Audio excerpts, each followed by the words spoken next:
Mr Prime Minister, I welcome you to the House of Representatives chamber.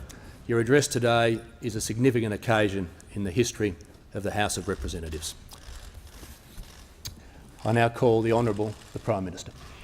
Thank you, Mr Speaker. Today we welcome the Prime Minister of Singapore, Prime Minister Lee, his wife Ho Ching, and a delegation of senior Singaporean ministers, MPs and officials to our Australian Parliament. This is an auspicious occasion. It is the first time a Singaporean Prime Minister has addressed the Australian Parliament. And we are privileged to welcome today a leader who is a great friend of Australia. We appreciate the role Prime Minister Lee has played in transforming our successful relationship formed in the late 20th century into a partnership fit for the challenges and the opportunities of the 21st century. Australians have long admired Singapore and its resilient, diverse and creative people. Last year was bittersweet for Singapore. The nation celebrated its 50th anniversary and mourned the passing of her founding father, Mr Lee Kuan Yew, whose son we welcome to our Parliament today as his nation's Prime Minister. Prime Minister, your father was one of the giants of the 20th century. He founded a nation whose only assets were its people and its location, and created what has become a 21st century city-state, one which embraces the rapid march of technology and science, just as it does the trade and open markets upon which its success has been established. Australia was the first country to establish diplomatic relations with Singapore, but the relationship was forged even before that, in the fires of World War II and the defence of Singapore, in which over 1,700 Australians lost their lives. More than 1,000 of them are buried in Singapore's soil at Kranji Cemetery. In the decades since, Australia's friendship with Singapore has flourished. We are, after all, quite natural partners, highly sophisticated, educated and multicultural societies with open economies. Both our countries have embraced the opportunities presented by our steadfast commitment to rules-based trade to deliver more jobs and higher incomes for our people. Singapore is Australia's 5th largest trading partner and foreign investor. As Asia continues to grow, our shared prosperity will benefit from greater integration and collaboration between our complementary economies. Alongside our economic partnership, our two countries share a common strategic outlook. Today, on the anniversary of the Bali bombing in 2002, we reaffirm our steadfast solidarity in the battle against extremism and the terrorism which it spawns, and anathema to the tolerance and diversity our societies cherish. Together with our friends and allies, we collaborate more closely than ever to prevent and disrupt those terrorists who seek to do us harm. We seek a future for our region governed by shared norms of behaviour and respect for international law, and one marked by stable relations among the major powers. Singapore and Australia are at one in defending the rule of law and rejecting the proposition that might is right. Australia and Singapore are firm proponents of institutions that support regional stability and prosperity, such as ASEAN and the East Asia Summit. And I'm delighted that Singapore will be ASEAN's chair when Australia hosts the ASEAN leaders for an historic summit here in 2018. The relationship our two countries enjoy is in great shape and would, Mr Speaker, be an easy one to allow to evolve along its natural course. But that would be denying both countries the rewards of even closer cooperation. Last year, on the 50th anniversary of diplomatic relations, Prime Ministers Lee and Abbott signed the Comprehensive Strategic Partnership, a 10-year plan to expand the frontiers of our bilateral cooperation across economic, strategic and people-to-people dimensions. Tomorrow, our governments will sign the first tranche of initiatives under our Comprehensive Strategic Partnership. We will update the Singapore-Australia Free Trade Agreement to drive unprecedented economic integration with our Asian neighbour. The agreement will include new measures intended to improve mobility for business people, give better access to government procurement, reduce red tape and make it easier for Singapore to invest in Australia. It will foster further trade and investment, helping both countries to seize the economic opportunities of our growing region. One of the most exciting economic opportunities is in the field of science, technology and innovation. And I was struck by Prime Minister Lee's National Day address this year, in which he discussed the way in which technology was transforming Singapore's economy and society. The Prime Minister spoke thoughtfully about the anxiety this caused to those working in industries that are disrupted by technological change. He spoke enthusiastically of the opportunities. Above all, Prime Minister Lee showed himself as a leader who rejected the populist cries for less trade, more protection, less change, and instead he embraced the future while maintaining an inclusive and cohesive society. So we have very similar worldviews, and it is fitting, therefore, that our closer relationship with Singapore will include a new partnership that will open up collaborations between our world-renowned research institutions, Australia's CSIRO and Singapore's A*STAR.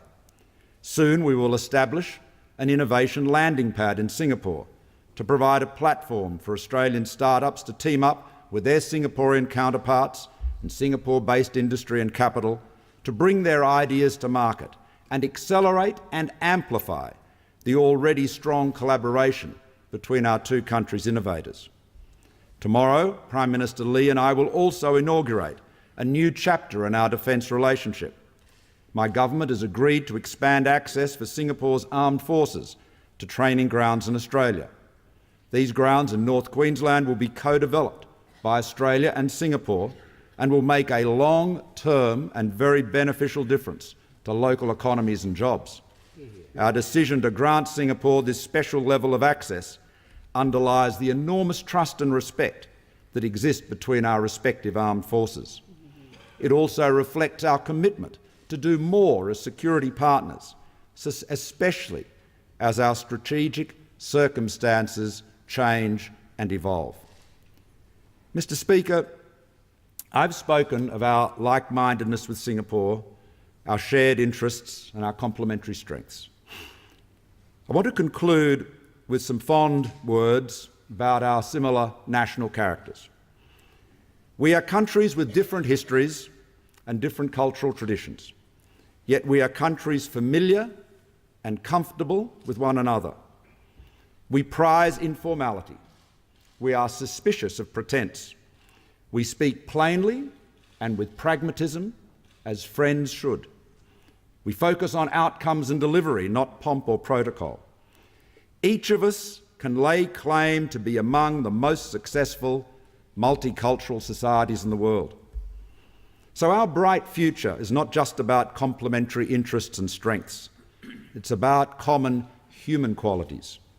To borrow from Prime Minister Lee, I, and I'm sure all members of this Parliament, are immensely reassured that our relationship with Singapore springs from the heart as much as it does from the head. I thank the Prime Minister. I call on the Honourable Leader of the Opposition to support the remarks of the Prime Minister. Thank you, Mr. Speaker. I acknowledge the traditional owners of this land and I pay my respects to their elders, both past and present. Prime Minister Lee and Mrs. Lee, on behalf of the Opposition and the Australian people, welcome to the Australian Parliament. Personally, it's a pleasure for me to meet with you again, and all of us are looking forward to your address, to hearing in this place the Singapore story, the story of a people who came through the turbulence surrounding them, the Malayan emergency, Konfrontasi, the Sukarno split, the challenges at home, a newly independent economy seemingly without the room or resources to grow. But from this uncertainty, Singaporeans have emerged as the proud citizens and architects of a modern, thriving, engaged and open nation. Prime Minister Lee, Your father, more than anyone else, began this story, and you have authored your own distinguished chapter. Your presence here speaks for the strong bonds between our nations, as well as a reminder of just how far Australia has come. When we first established our formal ties in 1965, Singapore existed in the Australian consciousness primarily as a reminder of the days in which we faced our gravest threat: the fall of the supposedly invincible British garrison, nearly 15,000 Australian prisoners of war captured and brutalised. Australian blood was shed in the defence of Singapore. Australians still lie at rest in Kranji Cemetery. And even when peace came, Australians still imagined ourselves fearfully perched on the edge of Asia. Today, Prime Minister, we give thanks those days are long gone. Today, Singapore and Australia greet each other as equals and friends. Whilst we both share a common strand of British heritage, I believe, like the Prime Minister, that more importantly, we share in the common quality of informality.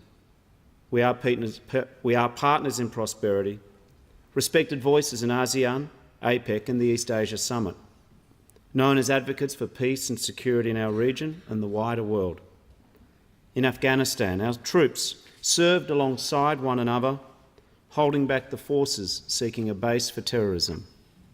And Labor welcomes the comprehensive strategic partnership that will see up to 14,000 Singaporean troops train at Shoalwater Bay in Queensland per year. This is good news for the regions and good news for our region. And both our nations are engaged in countering the new threat of extremism, the fight against Daesh, its agents and imitators. We also share a tradition of learning from each other. From your father's famous warning, a rebuke that shook Australia out of the lethargy, and certainly my own party's pursuit of an open, outward-looking economy engaged with the markets of Asia. This legacy we commemorated in this Parliament in our condolence motions last year. And we still see the merit of openness, new markets and new investment, not the least because we see the success of Singapore. Prime Minister Lee, as the top maths student of your Cambridge undergraduate class, the senior wrangler, and perhaps the only world leader who can solve Sudoku in computer code, we know your passion for the sciences runs deep. Your country's embrace of technology, science and the value of ideas helps inspire Australian policymakers. Our nations have also grown through cultural exchange. Personally, I vividly still recall being well and truly outpointed by the slickly prepared Singaporean university team at InterVarsity debating in the late 1980s. Perhaps more importantly, though, 130,000 Singaporeans have gained degrees in Australian universities, including some of the guests you bring with you, your permanent secretaries here today, Peter Ong, Chan Yen Kit, Chan Lai Fung. And there are more than 20,000 Australian expatriates living and working in Singapore, including friends of mine who voted at the Royal Tanglin Golf Course at the polling booth in the last 3 weeks of June, a booth we targeted most heavily. These Australians, of course, return to their friends and family praising a place where they know they're welcome. Singapore is a culture that is different enough to feel novel, familiar enough to feel at home. There's the brilliant public transport, the dynamic workplaces, which your government has made stronger and more balanced by legislating a 5-day week. And, of course, in Singapore, it's the food. It always comes back to the food. Indeed, when Joseph Schooling, who at the age of 13 had the thrill of meeting his hero Michael Phelps, and at the age of 21 had the joy of beating Michael Phelps in the 100-metre butterfly at Rio, making history as Singapore's first ever Olympic gold medalist. Even the kid who defeated the king paid tribute to the stallholders who gave him free vegetables as a child. And he celebrated his victory with a traditional black carrot cake at the Marine Terrace Hawker Centre. But Prime Minister Lee, I have since learned that this new Singaporean idol, hero, was merely seeking to follow in your footsteps, trying to replicate the national social media sensation you caused when you were spotted queuing for over 30 minutes for your favourite type of chicken wings. Prime Minister Lee, Australia has no closer friend in Asia than Singapore. Let us work together to an even stronger, richer friendship in the years ahead. Welcome and enjoy your stay.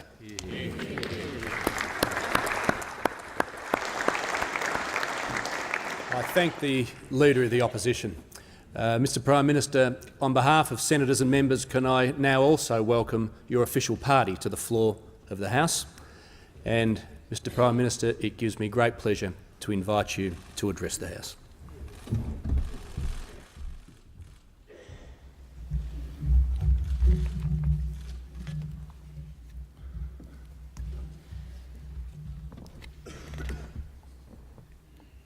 Mr. Speaker, the Honourable Malcolm Turnbull, Prime Minister, the Honourable Stephen Parry, President of the Senate, the Honourable Bill Shorten, Leader of the Opposition, Senators and Members of Parliament, ladies and gentlemen.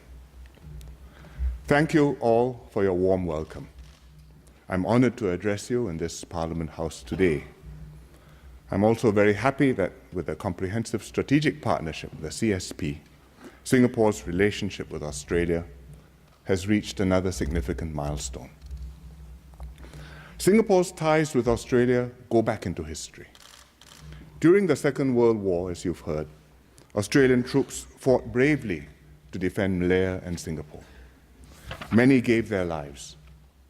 After Singapore fell on the 15th of February 1942, some 15,000 Australians became prisoners of war in Changi. They built the Changi Chapel, which was re-erected after the war at the Royal Military College in Duntroon. Singapore will never forget their sacrifice. During the Malayan emergency, Australian soldiers fought communist guerrillas in the Malayan jungles. When Singapore joined Malaysia in 1963, President Sukarno of Indonesia launched Konfrontasi, a low-intensity conflict to undermine the new federation. Australian forces defended Malaysia in Malaya and Borneo. In 1965, Singapore separated from Malaysia to become an independent republic. You were one of the first countries to recognize our independence and the first to establish diplomatic relations with us. You played a key role in establishing the Five-Power Defence Arrangements in 1971. The FPDA provided critical security to a new and vulnerable country and remains relevant to this day. Through these momentous events, our leaders worked closely together, got to know each other well, and established warm personal friendships. When Sir Robert Menzies passed away in 1978, Mr. Lee Kuan Yew, our founding Prime Minister, wrote a condolence letter to Prime Minister Malcolm Fraser, which was read out in the Australian Parliament.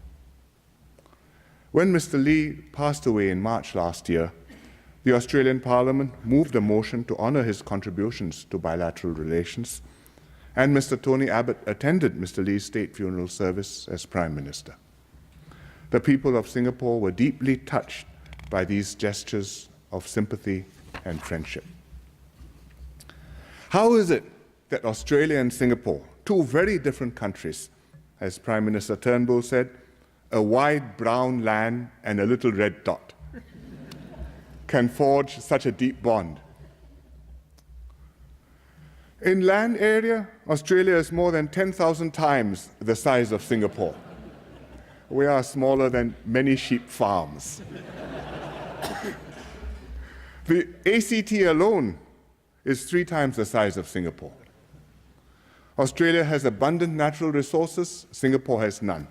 We even have to import water from Malaysia. We are both Commonwealth countries, yes, but historically, Australia has been Anglo-Saxon in composition and identity, while Singapore is an Asian society, even though we speak English and we have the cosmopolitan outlook of a port city. And yet we are good friends because fundamentally we have similar strategic interests and perspectives. First, we are both open economies that rely heavily on international trade, on global markets. We both need a stable and orderly world in which countries big and small can prosper in peace. And this requires an open and an inclusive social regional order where all the major powers can participate. We both see the United States as a benign force, playing a major role in fostering peace and stability in Asia. At the same time, we both have substantial ties with other major powers. For both of us, China is our largest trading partner. We wish to strengthen our cooperation with China and welcome China in engaging constructively with the region. For instance, we both participate in the Asian Infrastructure Investment Bank, an initiative proposed by China. Secondly, we both want to deepen ties between Australia and Southeast Asia. Australia has decided that its future lies in Asia. Singapore believes that strengthening Australia's links with Asia will help to keep the region open. Australia took the first step by becoming ASEAN's first dialogue partner in 1974. Singapore and Australia also work closely to launch the ASEAN Regional Forum, where countries regularly discuss political and security issues. I'm glad that Prime Minister Turnbull has invited ASEAN to a summit in Australia in 2018, 2 years from now. Singapore will be the ASEAN chair then and will continue to support Australia's engagement with ASEAN. These key priorities were reflected in Prime Minister Bob Hawke's strategic move to launch APEC, the Asia-Pacific Economic Cooperation Forum, in 1989. At that time, the Uruguay round of multilateral trade negotiations were deadlocked. APEC aimed to liberalize trade in the Asia-Pacific and to give a push to global trade. Singapore was happy to support Australia. I participated in the first APEC meeting here in Canberra as Minister for Trade and Industry. I'm very pleased that APEC has since grown and become an active platform where the leaders discuss global economic challenges. But Singapore and Australia do not only share similar strategic interests. Our two peoples have similar outlooks. Our societies are open, inclusive, and multicultural. We value our ethnic and religious diversity and appreciate the different races and cultures in our midst. We accept change as the way forward and look outwards to the world for inspiration, ideas, and opportunities. Our people are open and direct. We are pragmatic and focused on solving problems. We think and talk in clear, practical terms and therefore connect on the same wavelength. It doesn't mean that we agree on everything, but when we have different views, we do not beat around the bush. We express ourselves candidly, address our differences, and can narrow or at least define the gap because we know where each other stands. Our societies are both egalitarian. We don't stand on ceremony, and we frown on rigid social hierarchies. We are informal and can hang loose. Thus, when Prime Minister Abbott visited Singapore last year, I could invite him to join my constituents for an Aussie-style BBQ at a public park, only to discover that he was much better at barbecuing than I was. Afterwards, we went to dinner nearby.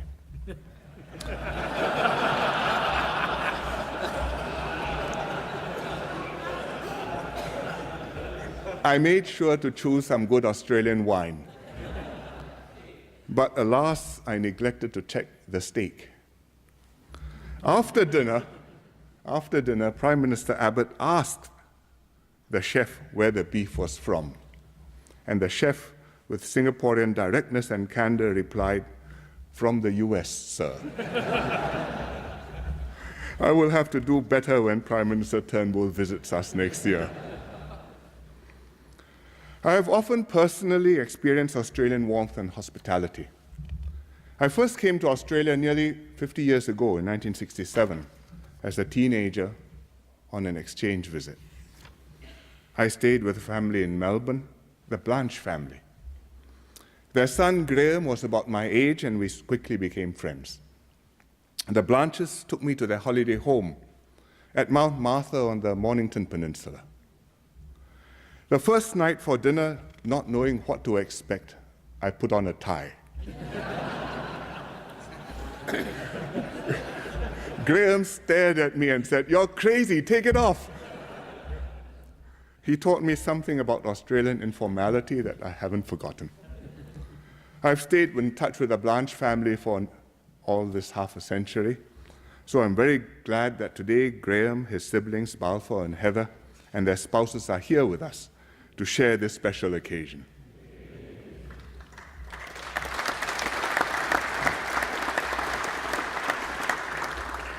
And I'm sure that many other Singaporean and Australian families enjoy similar close personal ties and lifelong friendships.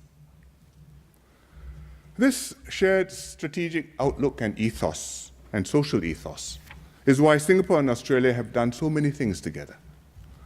Many Singaporean entrepreneurs have invested in Australia. They are confident of Australia's future and comfortable with the business culture.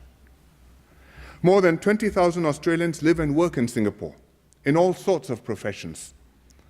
The Singapore-Australia Free Trade Agreement, SAFTA, signed in 2003, was Australia's first FTA outside of New Zealand. It has helped make Little Singapore your fifth largest trading partner and investor. We've also worked together on regional economic integration, first with APEC and now with the Trans-Pacific Partnership, the TPP, and the Regional Comprehensive Economic Partnership, the RCEP. Our two countries cooperate closely on security issues and humanitarian missions. Our security agencies work closely and quietly together to fight terrorism, sharing intelligence and information, carrying out counter-terrorism operations, exchanging notes on religious rehabilitation and de-radicalization programs. It's important always, and is especially worth mentioning today on the anniversary of the Bali bombings. The Singapore Armed Forces and the Australian Defence Force train and operate together. They conduct joint bilateral and multilateral exercises and attend each other's military courses. We are grateful that you have for many years welcomed our troops to train in Australia, particularly at Oki and Shoalwater Bay in Queensland and the RAAF base Pearce in Western Australia.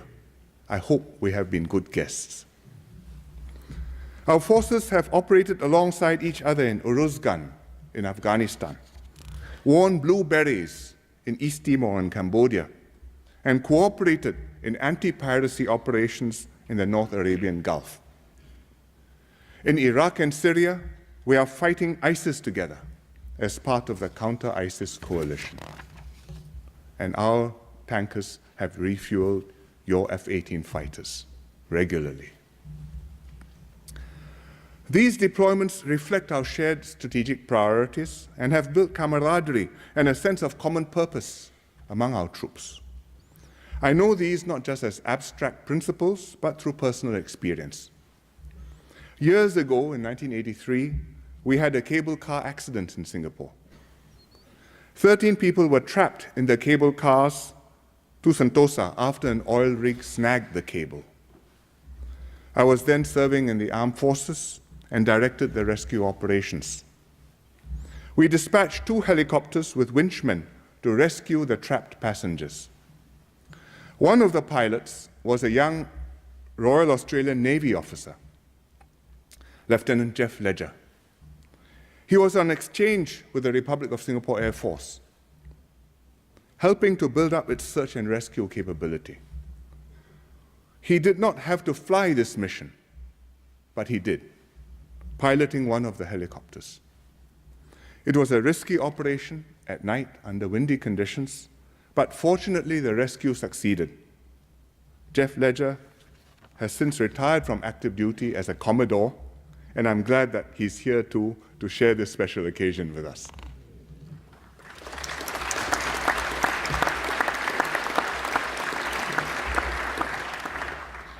In education, through the generosity of your Colombo Plan scholarships, hundreds of Singaporeans received university education in Australia and went on to contribute in our society and government.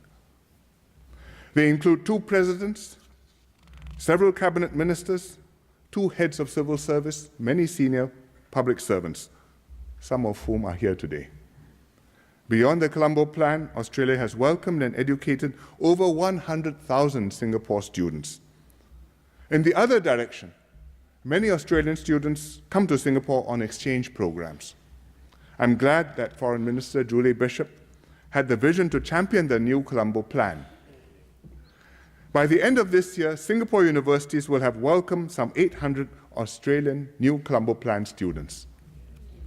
They will continue the spirit of exchange and renew the connections and goodwill between our peoples into the next generation. Our people also visit each other frequently.